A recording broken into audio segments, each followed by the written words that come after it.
Welcome back to the Compassionate Capitalist Show. Of course, I'm Karen Rands, and I'm very excited about the show we have planned for today. I have Mr. Vernon Lee, of the co-founder of the Marathon Fund, with me here today.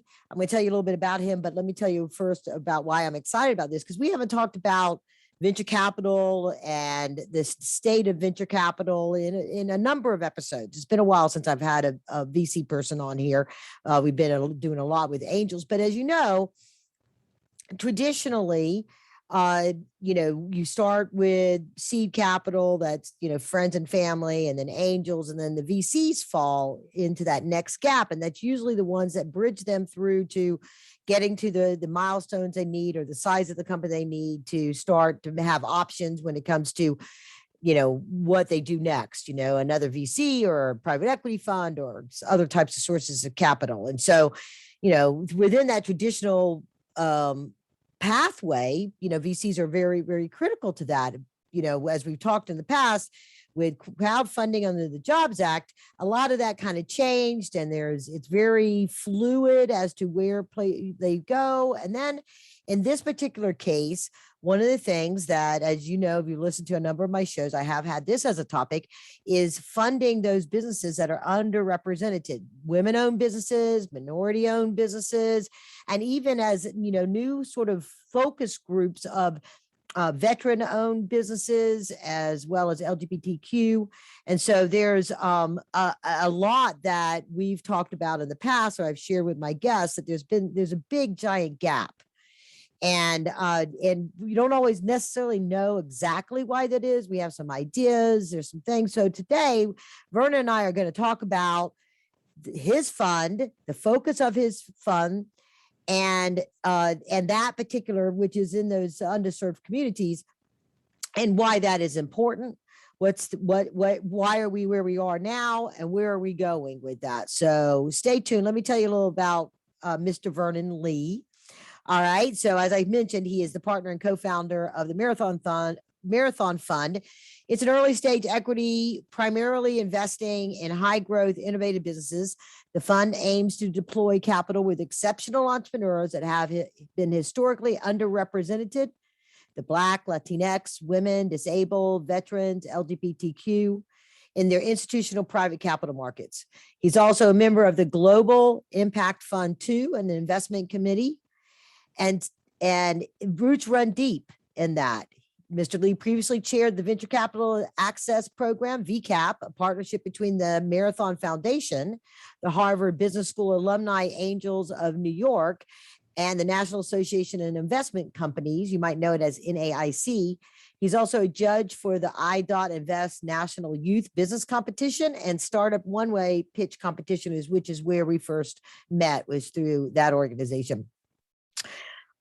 Previously, he has, before getting involved in the venture community, he served his country and the Air Force as an acquisition officer in the Satellite Communication Program Office and Aeronautical Systems Center, as well as was a director in PricewaterhouseCoopers, is the business advisory practice with responsibility for providing operational business improvement strategies, among other types of focus within the technology, infocom, entertainment, and media industry.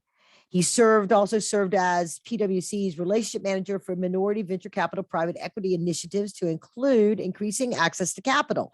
So all of that it would sound like it's been a straight line, but I would bet, first of all, welcome Vernon to the show. I'm really decided to have you here. Thanks, Karen. I'm happy to be here. Thanks for inviting me. Absolutely. So nobody really ever ends up where they are at our age in a straight line. I mean, did you when you graduated out of Howard University in management, your BBA in management, or got your master's in international affairs, did you think you would be leading a venture capital firm at some point in your life? Absolutely not. So my dream when I was growing up in Hampton, Virginia, was to fly jets. So Langley Air Force Base is in Hampton Air Combat Command. And so I grew up, I come from a military family. Grandfather was in the Air Force. Mother was a captain of the Army, uncles. So heavy influence from a military standpoint. But no, my dream was to fly jets.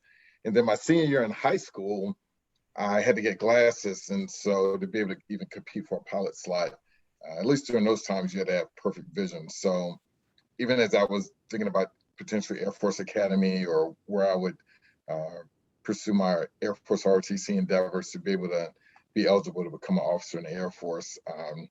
But no, my plan was to definitely fly jets. And then later I very much wanted to, what I thought, spend my career in the Air Force from that standpoint.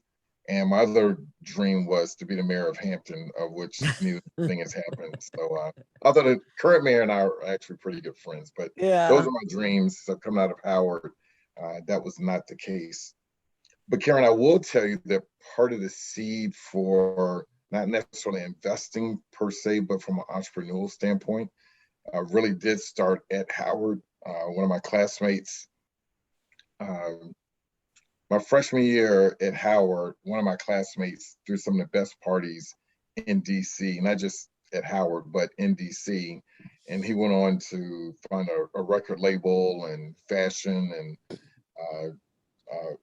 be a significant part of the culture. But Sean Puffy Combs, he's kidding, but we called him Puffy. But he was a classmate of mine, and he was someone, just me seeing what he was doing on an entrepreneurial basis inspired me. So when I went home for the summers in Hampton, two of my cousins, we actually started promoting parties and doing small concerts.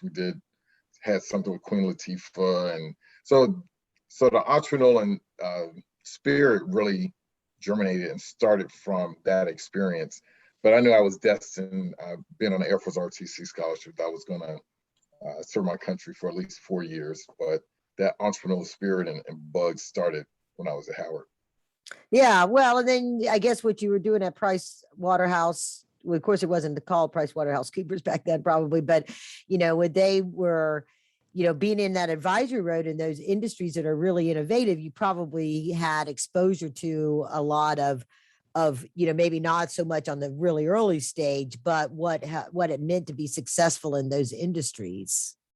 Yeah, and that's exactly right. So PwC, it was PwC that the merger had just happened. Okay. To become PricewaterhouseCoopers, but to the credit of the firm's leadership during that time period, we absolutely were working with global 1,000 companies, Fortune 500, a lot of name brand, well-known companies, and I had I had the benefit of working with some really smart people and understanding various industries, whether it was in tech, entertainment, media, financial services.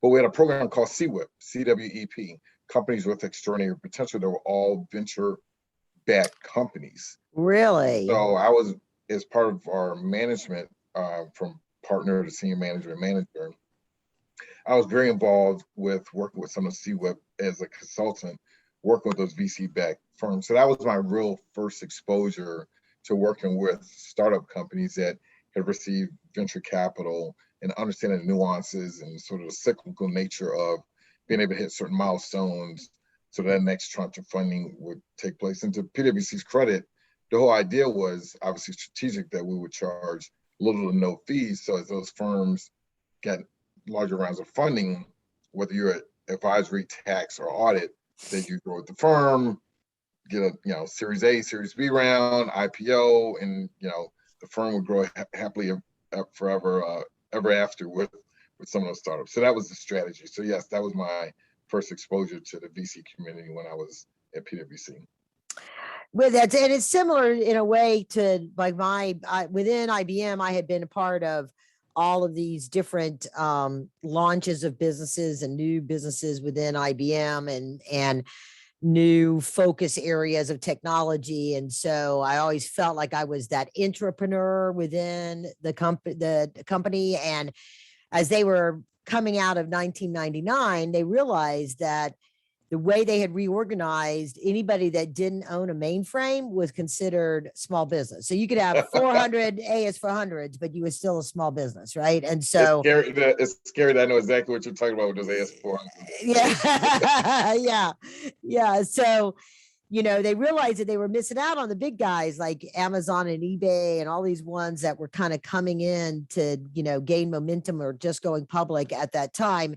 And so they created this fighter team, if you will, of folks that could help the companies, the startups, get their business massaged and validated and their marketplace validated. So I was responsible for identifying those and then putting IBM resources of brain power on it.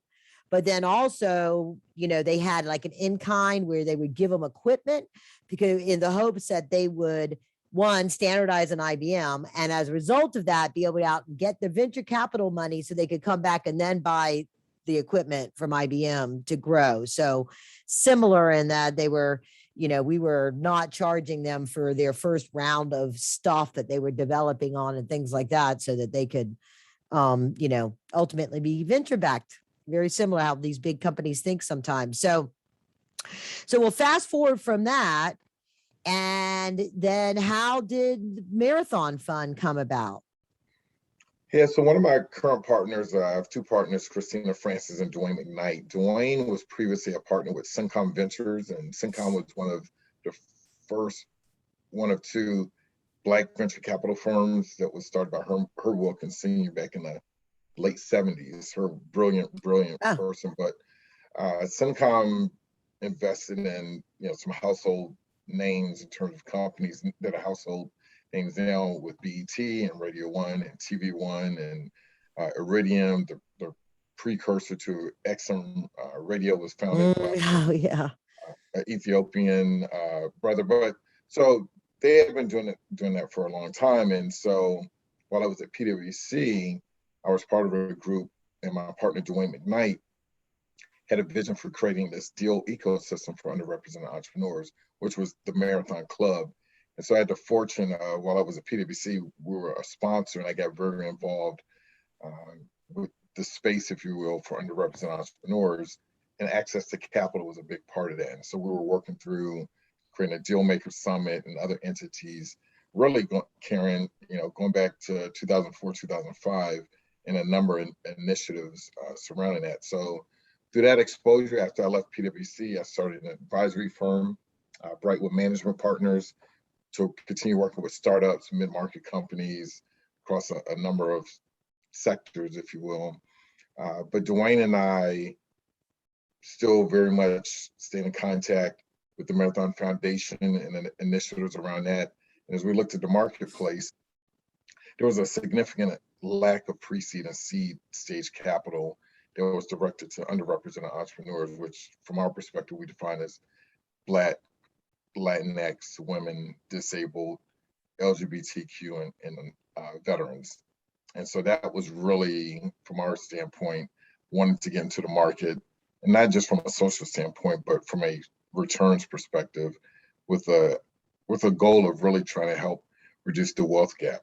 And so if access to capital for entrepreneurs that traditionally have not had that access to capital, and through a network and coaching and mentoring, the numbers, tell a story over and over again when entrepreneurs from that segment typically outperform mainstream. So that is why we wanted to focus in. And this was pre-George Floyd and Breonna Taylor and Ahmaud Arbery and many of the others that were unjustly, situations that they were put in 2020. Yeah, absolutely. So let's talk a little bit more about that, because it's interesting. We were talking before we got started with this recording, we were kind of talking through some of that, and you just said something about they outperform. So by and large, when you break it down based on those kind of diverse categories, do the businesses from those, the one Black, Latinx, women, disabled, veterans, LGBTQ, do they outperform male, white-owned businesses in general from startups? Absolutely. And so, and our focus is to invest in high growth companies, right? So there's small businesses that maybe are more service oriented and have a little bit different focus that aren't necessarily venture capital backed type deals, like the model for high growth doesn't fit, but amazing companies employing some amazing people. And so to answer your question, so that performance, tells a story. But for those that are actually have access to capital and have an opportunity compared to their male counterparts, it absolutely, the performance is there, and there's data, and there's so many more reports that are out there that shows that those entrepreneurs actually outperform and create more alpha for their investors. And so when you look at comparison of, with traditionally backed companies, and whether Silicon Valley or other regions across the country, the profile of those entrepreneurs, as many know, is very different. And so to get a friends and family round, just to even get out of the gate to try and get to an MVP, a minimal viable product, they're already ahead in many cases because they've got friends or family or classmates that can invest in their idea early on. Whereas if you're Black or LatinX from those communities, you're going to struggle because most of your friends and family don't have the capital to really back you in a way that gives you that type of runway to actually execute on your initial idea and be able to get through that initial phase, even to get to an MVP. So right out of the gate, when you compare entrepreneurs in terms of their journey, it's the lack of access to capital and the networking and the coaching and mentoring hasn't traditionally existed. So for those that are able to perform with those barriers, it says quite a bit about those founders and those entrepreneurs. I see. Yeah. So the struggle makes them fine tune their skills, their knowledge, their access, their understanding their marketplace in a way that maybe might be taken for granted within other ones, because they can use other people's money to validate the market, if you will. Does that make sense what I'm saying there? That's exactly right. And so one of the things that we know, those of us carrying, that are in this space around validating your consumer, being able to iterate and get feedback from your consumer engagement and understand the product market fit, you've got to have the runway and the altitude to be able to do that. And typically, and again, there's some amazing companies that we know that have pushed the lines of innovation and have reinvented markets in significant ways. But for them, oftentimes they've had that airspeed and altitude from a capital standpoint and through their network to be able to iterate and, to be quite honest, have the opportunity to fail and not have it be a mark against them when they're going back into the marketplace or if they have to pivot. Yeah, that's exactly right. So one of the things we talked a little bit about it before, but I think this is really important for people to understand. Let's first talk in general about VCs and the nature of your VC, because I meet people that are listening, the business owners, the entrepreneurs, the investors out there. I remember when I first left IBM and I discovered the world of angel investing. I'd never heard of angel investing. All money that wasn't bank money was VC money. That was like all I knew, right? That was the term. And early on, we'd get people go, I just want to find a VC. And I would like, well, no, VCs only do this kind, and that kind of stuff, right? That's where I kind of laid out this sort of assembly line of capital that is traditionally in the place. So, you talk about seed stage, right? And you're in the midst, you have some money under management, you're continuing to raise capital, and we'll talk a little bit about that. But compared to like other VCs, because, there's VCs that have been around forever and a day, and they're these huge mega funds and they make these giant checks. And it was always like, oh, you have to have $1 million in revenue or a pipeline of $1 million, because the nature of valuation, that's a whole nother conversation, how valuation has been blown apart by unicorns these days and these large checks. But it's like that's, so talk about, outside of the nature of your focus of who the founder is, but the stage and the industry and how that compares to your peers. And is there new language coming out that we've used a term like boutique VC or, seed stage? What does that mean? talk about sort of the landscape of VCs in general, venture capital firms in general, and how you're defining, or if there's still a lot of confusion out there when you go out there and you say this is the kind of fund that we have, or our focus. Yeah, this is a very, I mean, and for your listeners and viewers, this is a really important concept to understand because it is confusing. Because if you're in Silicon Valley, your pre-seed and seed amounts of capital that you're deploying is probably a little bit different from the rest of the country in many cases, or maybe New York, maybe Austin or Boston. So let me just start with the Marathon Fund. Let me start there in terms of how we view pre-seed, seed, and pre-series A. And so for us, our strategy stage-wise is pre-seed, seed, and pre-series A. Our expectation is not, you can absolutely be pre-revenue, but you have to at a minimum have a minimum viable product, right? So we're not funding ideas. That's just not an area of focus that we have for the type of deals and founders that we're backing. We also want to see some level of product market fit in the demonstration of that. And that could come in different forms in terms of market acceptance, some customers, validation. So those are some of the things in terms of what we look for. And for us, our focus is really the amount of capital that we'll deploy. It could be anywhere from 50,000 to $500,000, but the size of the round, whether it's pre-seed or seed, could be anywhere from $1 million to $2.5 million round. But we've taken the stance that we will lead most of the deals that we're involved in.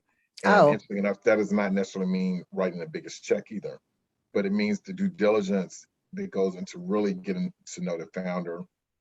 And we have sort of an assessment criteria that we use for sort of founder evaluation. But when you're looking at pre-seed opportunities and for those founders that are out there, and I would say, I think for most of my colleagues and peers that are investors, evaluating a pre-seed opportunity is different from a seed stage, which is different from pre-series A, and very different for series A. So for your viewers and those that are listening and watching, the amount of capital and the metrics that you have as an investor to evaluate on a pre-seed stage is very much going to be founder driven. Yeah. Right. And does that founder have some expertise or some from that particular industry in which, or the solution that they're providing and working to deploy and implement? Have they operated in an environment with their decision making that we can evaluate? So it's very founder driven. As you start to move up that scale to seed, you've got a few more metrics to evaluate from a financial standpoint. And pre-series A, it becomes a little bit different. So I think for those, founders and business owners that are out there, it could be different from a stage standpoint, which is why it's important, I think, for them to do their homework before engaging with any VC.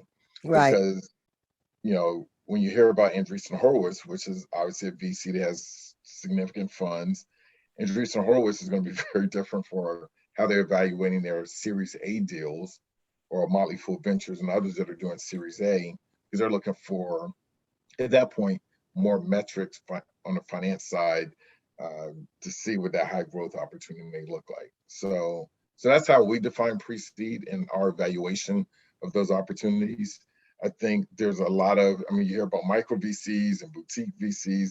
At the end of the day, I think anyone who's engaging in a space who's looking for that type of capital, this type of risk capital, is to go to the website, look and really understand that description of from an investment standpoint. Because again, I've got colleagues and peers that are focused on this space, but in their VC, and they will say growth stage or equity stage or seed stage, and it may vary a little bit. So make sure you go to some of the websites and try to engage in opportunities like this to hear from. And things are so different now because Karen, you're providing an amazing platform that didn't exist, a couple of years ago for entrepreneurs to not really understand. So now there's so much information out there they can hear. Pretty much most VCs are either blogging, tweeting, or they're on a panel where they're describing their investment philosophy. Yeah. Yeah. So, well, and it's also when you say high growth, okay. So, from an industry standpoint, if you're dealing with where you don't have a lot of that track record to show, and you don't want like everybody, sometimes you do these hockey sticks and it makes you roll your eyes when their financials just look like that. Oh, yeah, we're high growth. If we get 0.5% of the market, we're going to be this huge company. Right. And so, are you looking at sectors where you've already identified opportunities and there's a lot of potential customers? So when it's that founders got the right knowledge, they got the right expertise, they might have whatever their past experience has been, and the combination of what's the potential of that kind of innovation. Is that where you're trying to sort of anticipating where the puck is going, so to speak? Yeah, so for the Marathon Fund, we lean into a couple of sectors: ed tech, fintech, digital health, digital media, gov tech, and real estate tech. So we're going to always be opportunistic because we're founder focused, right? So if we meet like really innovative founders in their particular industry, I mean, we will look outside of those industries, but those are the ones where we've had some level of success, either from angel investing or previous fund like Dwayne, or working with in some heavy capacity. Those are the industries that my partners and I really lean into, but we are Yeah. opportunistic. Having said that, we are in terms of kind of forecasting the total addressable market is a real important criteria. So from a high growth standpoint, is a total addressable market 100 million, depending on the problem that the founder is trying to solve, or is it 7 billion? And that certainly goes into our criteria and understanding that high growth opportunity, because and what many, I think, for founders and small business owners to think about is, as a fund, we have shareholders and investors and limited partners, Right. our LPs, that we have to have a return to. And typically, if our target fund size is about 50 million. But when you look at returns, I mean, on a sort of IRR perspective or a multiple perspective, I mean, 3x and 30-ish, percent return. So if you think about what we have to do in terms of the number of companies we invest in, and the fact that, if you look at some of the numbers that are out there, even some of the best funds, 2/3 are going to fail. I mean, that's a high failure rate when you look at. Really? I had not Funds. heard that number. Yeah, roughly about 2/3 of a port. I mean, usually about a Oh, two-thirds third. of the companies in there. Right. Within a portfolio are probably going to fail. Yeah. So, which means about a third, and maybe even less of that third, is really going to return the fund, which means those companies that survive and make it and get a second round of capital out of the fund and then future rounds have to be significantly high growth, which means they've got to be able to grow at a rate that when we exit, they can continue, for that next round of capital, we can get our return, whether that's 2.5, 3.5x, or more. And that's just the way the numbers work. So they've got to be high growth, ultimately from a revenue generating standpoint, to be able to hit that type of number. So that's why high growth, we're very specific about describing it as high growth versus a well-performing small business. Yeah. So if you're coming in, let's see, because you're the target market of the founders, okay, that they're, don't have access to necessarily the friends and family kind of stuff, or maybe even an angel group. We'll talk about that in a minute. So when you're coming in with your capital, and it, $500,000 or whatever, if you're leading the round, let's say it's 2 million and it is a high growth, they that they're going to need that next round. Do you have that ecosystem that you help them navigate and try to get to the next round, kind of a thing, and to sort of chart your own success on that? Again, wonderful question, because we are we try to be as transparent as we can with founders that we meet. And oftentimes we'll say no, because no meaning, and it's not no that you won't be successful. It may be no because we can't see a path of our firm helping you get to a Series A. If we don't see that path based on our Series A partners and co-investors and within a pipeline, then again, for Marathon Fund, other funds are out there, and whether that's a criteria for them, it's different. But absolutely, if we can't see a path to a Series A, we're going to pass because you're going to run out of, again, I use the term airspeed and altitude, being an Air Force guy, but you're going to run out of capital at some point. And if, whether it's, and I mentioned Motley Fool Ventures, they're a great firm, and some of the teams over there. And, we've got good partnerships with Andreessen Horowitz and the Home Brews of the world, and some of the others, Revolution and others. But if we can't see that path to a Series A, then you're going to ultimately run out of capital and you're not going to be able to be successful. So we'd rather not, we can't make that commitment up front with our capital and seeing that path, especially with them knowing the type of deals and opportunities they want to back at a Series A round. Yeah. And I'm so glad to hear that you are thoughtful in that process and transparent to the folks that are coming to you for funds, because it's a big part of what I talk about, even in my book. And I was, an Inside Secrets to Angel Investing when I was, and I was also advising a new angel group out of Tampa. And they said, what's the number one thing you think we need to make sure that we do? And I said, know where your next round of funding is going to come. Don't invest in a company if you don't know. And in this particular group was a lot of retirees that had moved down out of corporate world and stuff like that. I said, you need to know, one, who it's going to go and who is the potential acquirer. So everyone down there needs to work their Rolodex to find somebody that's back still in Johnson & Johnson, let's say, or someplace like that, and say, is this something that you see in your radar of where you think that you're going to, you know what I mean?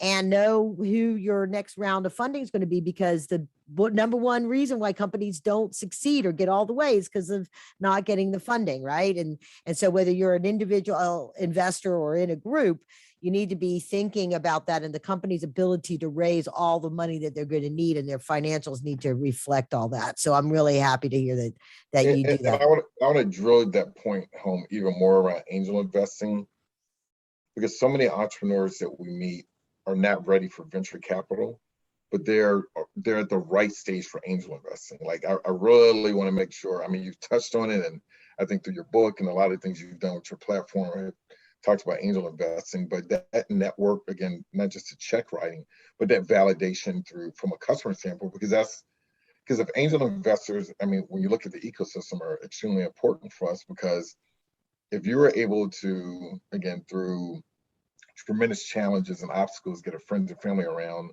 even if it's 5,000 or 10,000, maybe it's not 100,000, but it's at least set you up to try and get to an MVP and be able to get some prototype to get to an angel investor.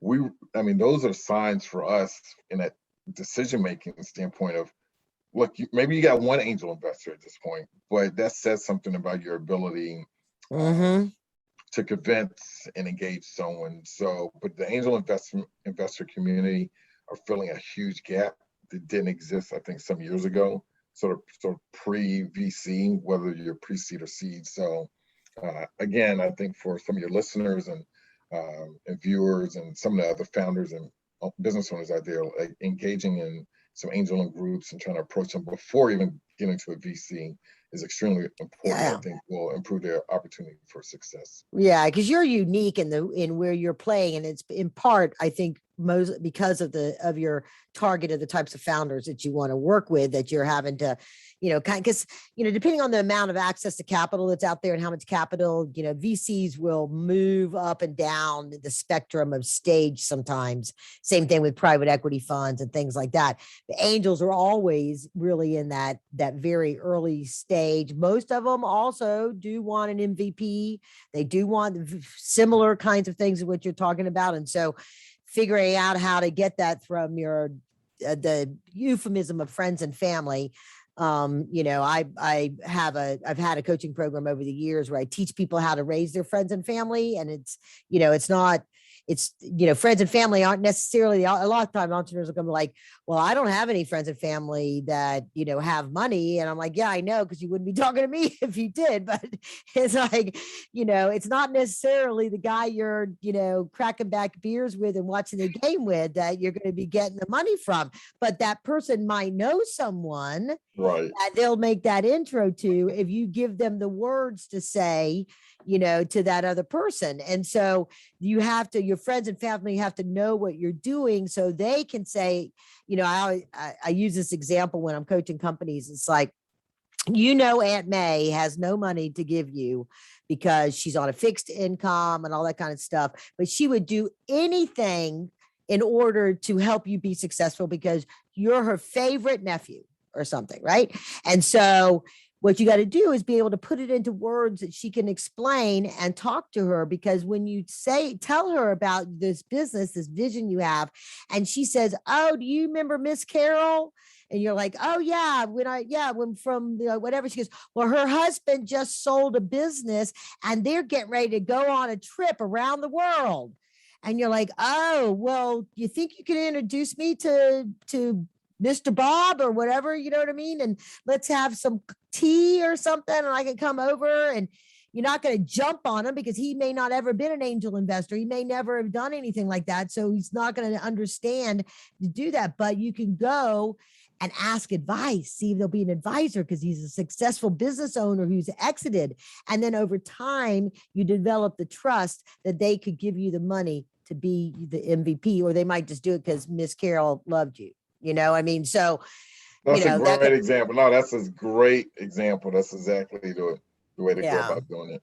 So let's get into talking about the reason why there's a need for, and there are these diverse founders that are underrepresented and underfunded. So underrepresented and underfunded, right? So when I was first started the NBA up, or took over the network of business angels and investors, and I'm running this, I'm just screening the companies. And I had been doing a lot of work with the Atlanta Urban League and Minority Business Development Center. So, I knew that there was a need. And I don't know that I myself was very proactive in trying to attract those types of founders, even though I was involved in it. You just sort of assume that they're going to come knock on your door.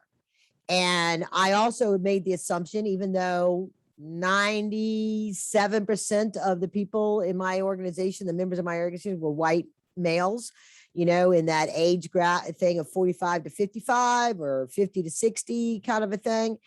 And so I just always thought there was no black and white money. It's all green. They just want to know if they can make money on this. And the term racial bias wasn't really a term that was in my vocabulary back in 2005 and such. So, I would always love to give anybody, they pass the metrics of my business plan review and my screening, and they had an addressable market, all the things that you're sort of talking about, they got an opportunity to pitch to the group, and I didn't, to me, it was green. It was like, who can make money? Can you make money if you put money into this company? That was really my criteria, right? And what's the risk value of what they figured out or not figured out? And if they already raised an angel round, then that was a big plus forward, because they knew how to raise capital and they knew how to pitch, right? So that was kind of the where I had been.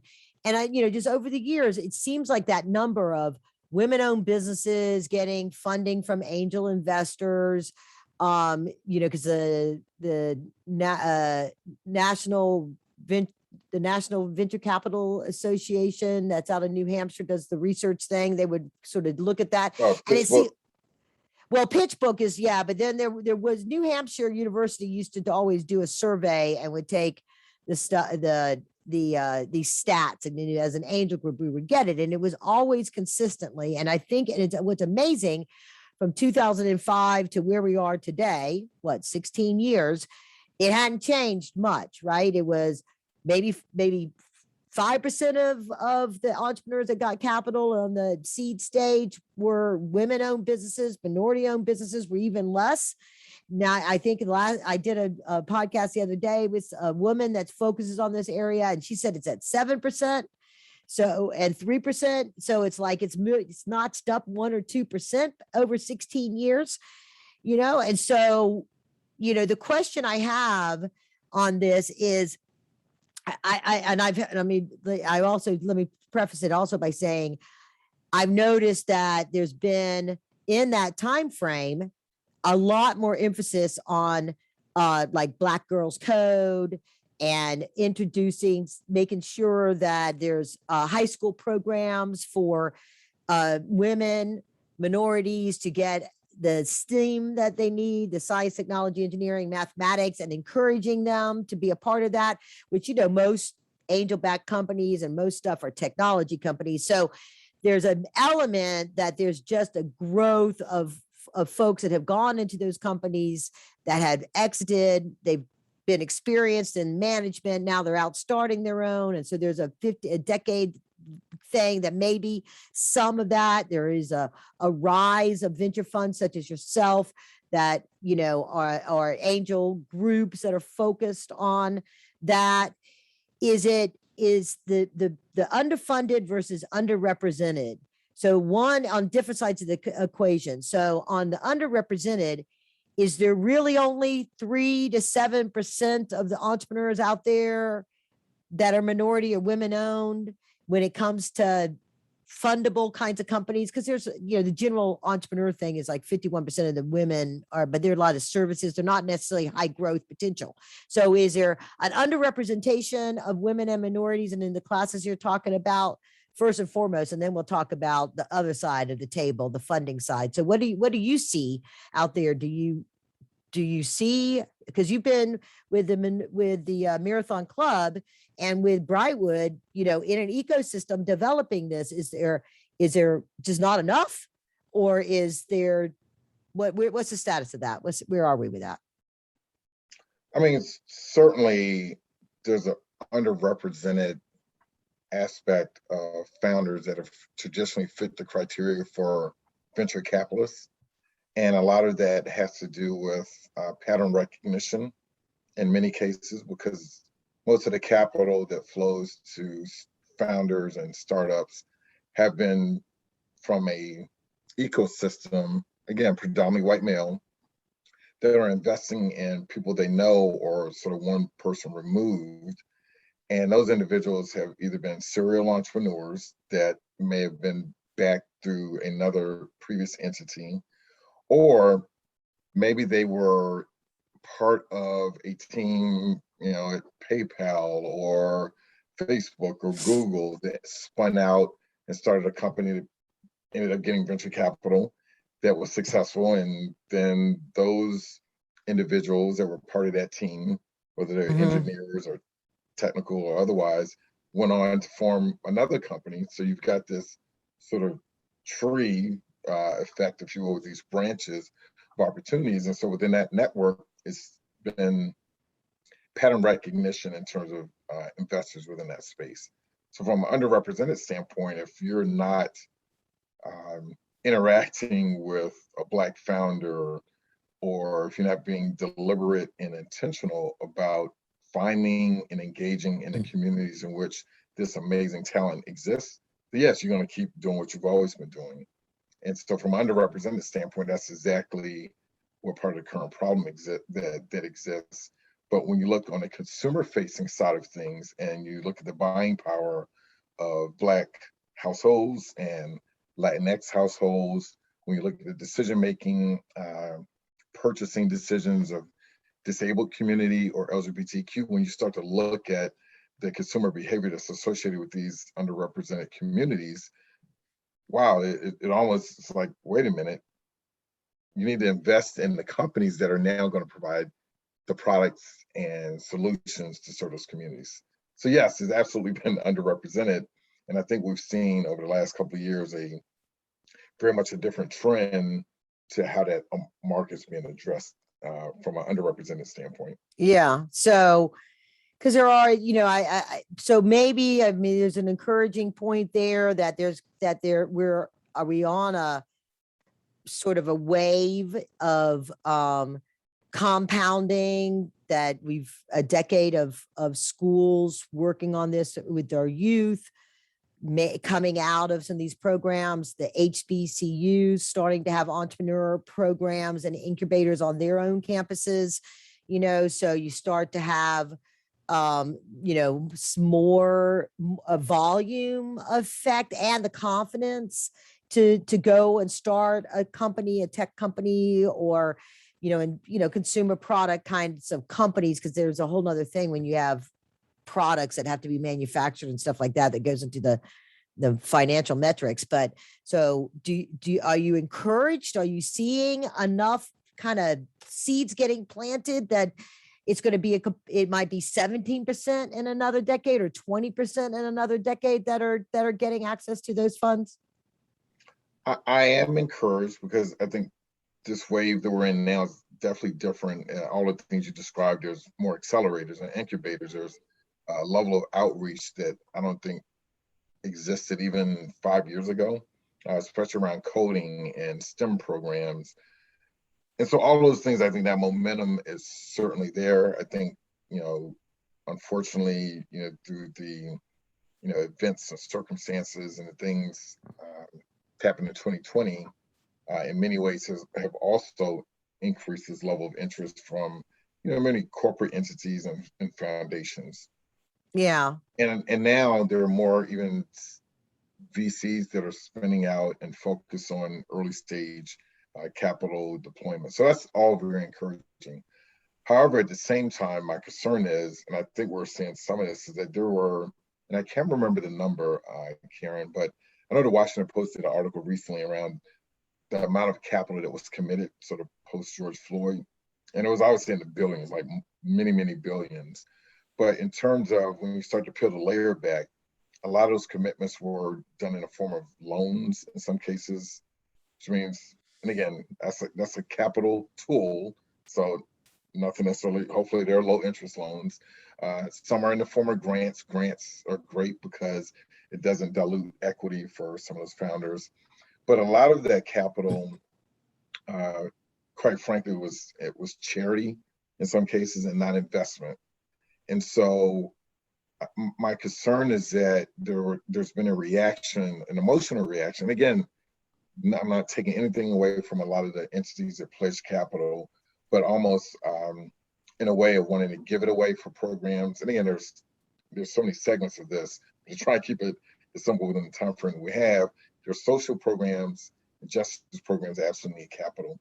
But from our perspective at the Marathon Fund and many colleagues and peers that I talk with, is one of the biggest ways that you can make a community impact, a social impact, is through entrepreneurship and job growth. Because if we get more capital in the hands of these amazingly talented founders, they're going to grow these companies and hire from the communities in which they come from, Black, brown, and otherwise. That's going to create a tremendous opportunity to develop and create wealth, which economically is now going to provide more opportunity for the individuals that were employees of those companies. So it's an effect around, to me and others, it's from a pure market standpoint, an investment standpoint, that this is one of the ways, not the only way, to solve this, is to get more capital behind these entrepreneurs. And you could do that by not just pledging it, but also putting metrics out there. Where did you deploy the capital? Are you investing directly into Black entrepreneurs or Latinx entrepreneurs? If so, let's see those metrics. If you're investing in fund managers like myself that come from, that are underrepresented or a diverse fund manager, are those capital commitments actually flowing to other firms like the Marathon Fund that are going to be deploying that capital? So yes, I'm very much optimistic, but I think as we look at over the next couple of years, as we start to see like what capital actually deployed, and again, having been a management consultant, I know that sometimes internally these other pressures start to come in, right? And we're experiencing, again, there's economic and market conditions around increased labor wages, right, are going up. We've got a supply chain issue. We've got inflation. And the reaction that I know from a lot of corporate entities, because they've got to manage shareholder expectations and balance sheets, that there's going to be a retraction of, well, wait a minute, what bucket of monies do we have that can fix these other things? And the monies Yeah. that were pledged for the initiatives that, around Black entrepreneurs, LatinX entrepreneurs, women, I think there's going to be tremendous pressure for that money to come back or just never get deployed. And that's the part from a transparency and I think Yeah. Standpoint that I like to see a lot of those big pledges, public, again, this is a solution. It's not just talk about the problem. Is, hey, publish where that capital went. And again, there's some entities that I think doing a good job of that. And listen, like, hey, here's what we've made capital commitments to, and here are who they are. You can go. Yeah.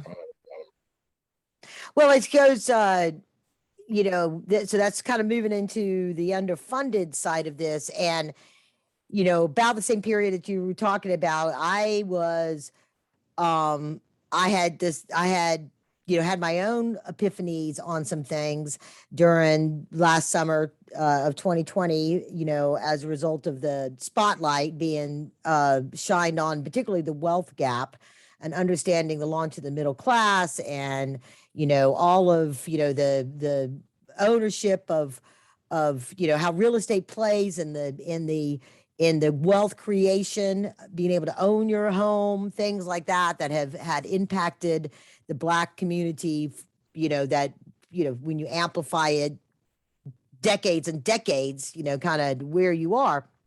And so it was at the time I was, said, okay, if you want to fix this financial America, then you have to do very similar to what we have done, that, there's government set asides, there's corporations sometimes, but they'll just do it because stockholders, want them to. It's a good thing to say, we're committing to putting X number of products on our shelves that are owned by women and minorities, whatever it is, our product mix, or how we spend our money, that they kind of committed it and became sort of a expectation that stockholders had, that a good corporate citizen was doing that stuff, right?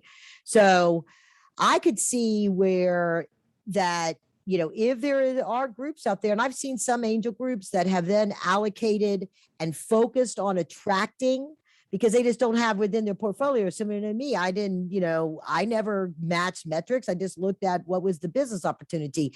And so if you're going to focus on that, and to kind of the point that you had made, that when there's sort of this knee-jerk reaction, like, oh, we need to do this, we need to show we support the community, but they don't have the skill set, the processes, the programs to actually properly screen. And, as a venture fund, like you say, you have an obligation to your stakeholders to produce a return. So they start to be fearful that they can't put 25% of their portfolio into women and minority owned because they don't relate. They don't know how to judge. They don't know how, maybe that they don't know. And so recognizing a desire, but lack of skill set, says, let's fund somebody such as Marathon Fund and some of these ones that are committed to it and have the eye on it and know how to screen and know all this kind of stuff. So big corporate funds should definitely be looking at, if they want to make a long-term impact that says that they're going to be committed to the success of which growing the wealth within these underrepresented by, communities, which is what compassionate capitalism. You don't have to be the successful entrepreneur if you invest in the successful entrepreneur, and that successful entrepreneur produces the jobs, produces the innovation in the marketplace, or the new services and offerings that marketplace didn't have, and the ripple effect that we see out in Silicon Valley that's 30, 40 years ahead of everywhere else. But you can grow your own community, whether it's Atlanta or Savannah, wherever it is, by encouraging people to invest in the businesses in that community, whoever they are. And as venture funds, if you don't have that, or corporate funds, corporate equity funds, if you don't have the skill set to actually do it and commit to it long term, then partner up with a fund such as yours. So now that I've kind of done the infomercial for you, have you found that is a conversation that when you go out to some of these limited partners or these corporate folks that are doing grants and things like that, are you finding them that they're really receptive to hearing about your fund and the processes and your background? Are the doors opening up for you as a result? Yeah, I think so. And, and again, in some cases, I think, and again, it depends on who the potential LP is, right? So there's capital that's flowing from large foundations and university endowments and family offices, high net worth individuals. I think we find the high net worth individuals have a little bit more heightened sense of understanding because they've probably been entrepreneurs or they were successful. We're talking about some angels, but some high net worth individuals, I think, have a little bit greater understanding and appreciation. I think some of the corporate entities, some, as you mentioned, it's someone or maybe a team's part-time job, right? It's not, so that's the balance. So they're trying to, on one hand, they're trying to do their day job, but then they're also working in, with some efforts to try and assess, diverse managers to determine where that deployment of capital may go. I would just say we've seen a mixed bag of that thus far. I think some are doing it better than others. I'll leave it. I'll leave it there. Okay. Yeah. So kind of within that scope, I was wondering if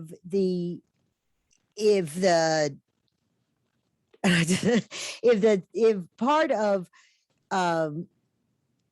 I get okay. So I'm sorry. So part of what I talk about in the book is if you don't have you don't have the time to do the due diligence, to do the stuff, you're not part of an angel group, you're not part of this stuff, then you go find an angel fund to invest in, and you can dibble and dabble on the side of that, or you can co-invest with it, but go find something that you can and diversify. So if you're doing real estate and stocks, then you're diversifying into private equity or into startups and entrepreneurs, because you're investing in a fund that is, whether it's sustainable, you want to invest in ed tech, you want to invest in minority-owned businesses, whatever is in your wheelhouse, or all of the above, find something that you can go and put money in and know that you've diversified yourself and you're having an impact on the community that way. So I would I hope that folks that are listening here, if you are a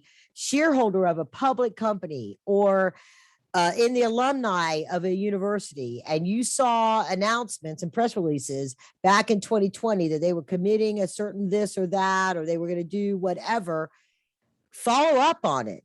Find out now near the end of 2021, where are they? Did they deploy that capital? Didn't, and voice your opinion to them. You as a shareholder, you have a vote.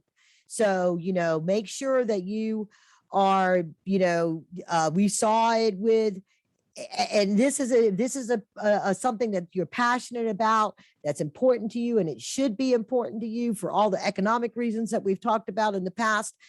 But there is also, when people that if sustainable is their thing, right? They want the environment is their thing. Well, it was the shareholders that got, I'm going to forget who it was, but it was like some of the big oil companies to start to move off of fossil fuels and invest some of their R&D and invest in their capital into investing in green energies. It was the shareholders that caused that. And so, and it had them put green people on their boards. So you could have the direct same impact with the companies that you're shareholders that you own their shares of, or the alumni that you're organizations that you're a part of, that they can take their funds that they put into all kinds of places where they put them into different kind of investment funds and direct some of it to these organizations such as Marathon Fund that's focused in this particular area. So there's my call to action out there for all you listeners. So Yeah, no, that's great. And just to further that, I mean, like for the very large public pension funds that represent teachers and yeah, firemen and policemen, I mean, these funds are managed by a team or staff and consultants. You know, part of that capital, so that when you retire, you'll continue to be the beneficiaries of your hard work during your career. If you're again teacher, fireman, policeman, for example, or work in the public state government, for example, those pension funds are investing on your behalf.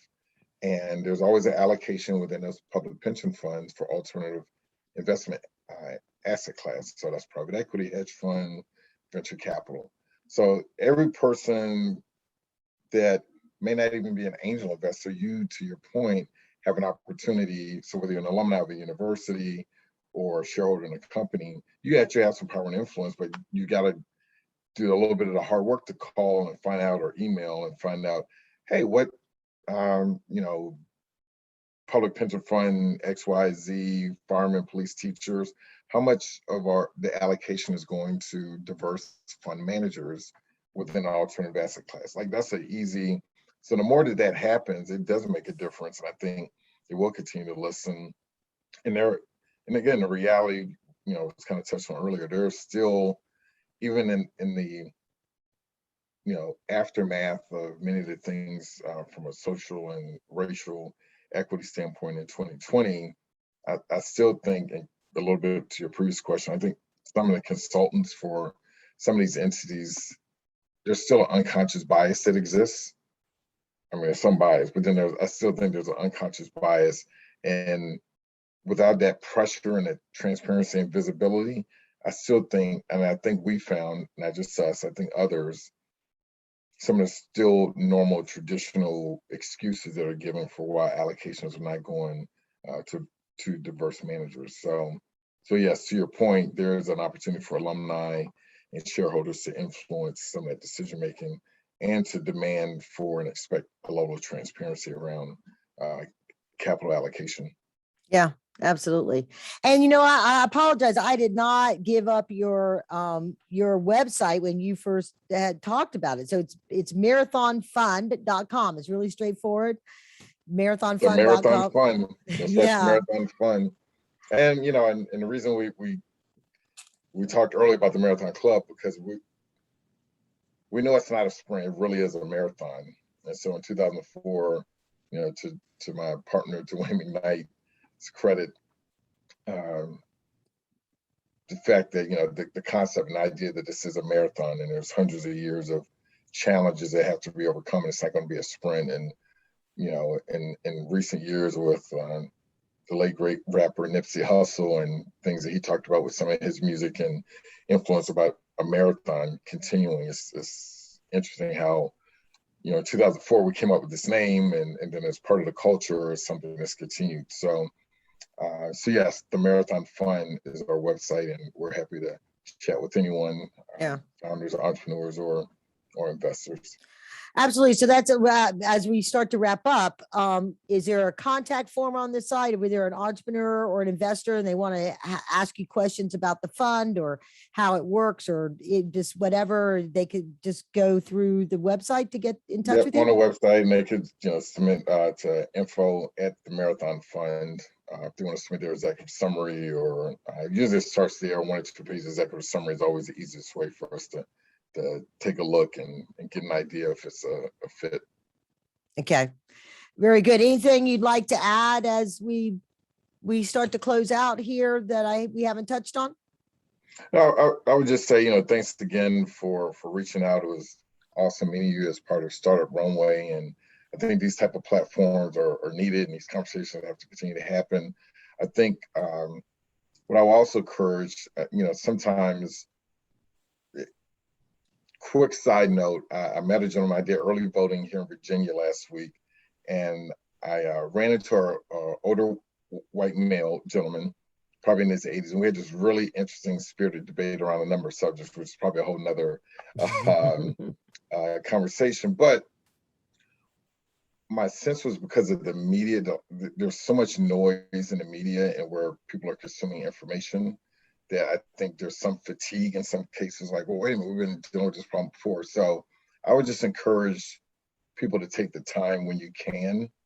If there's individuals that may not be like-minded or in your same space, to try and engage them in a way to see a different point of view without the noise, because it's just a lot of consumption of information that's happening that I think is clouding real meaningful discussions to get into talking about solutions. So I would just, again, for your viewers and listeners, to, there's a lot that's going on, I think, in our lives.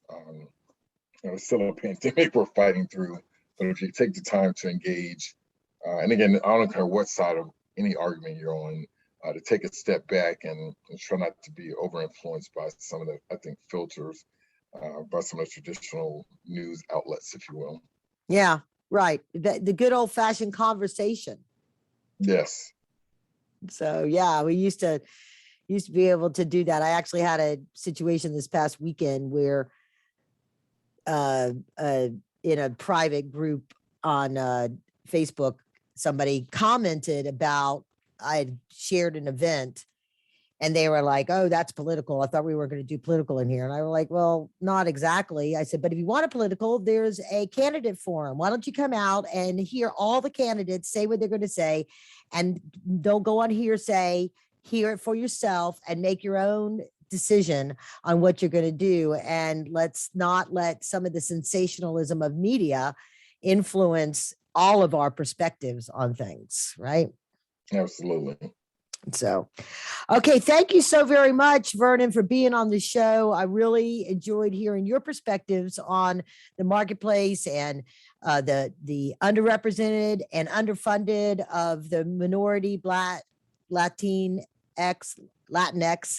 women, disabled, veterans, and LGBTQ, and really excited that you were able to be on the show and we were able to put this together, and looking forward to people hearing about this and giving us feedback.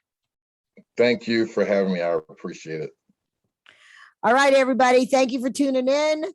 Give your comments, share this, take the action, and we will see you on the next side. Onwards and upwards. Please go to KarenRands.co and marathonfund.com. Thank you very much.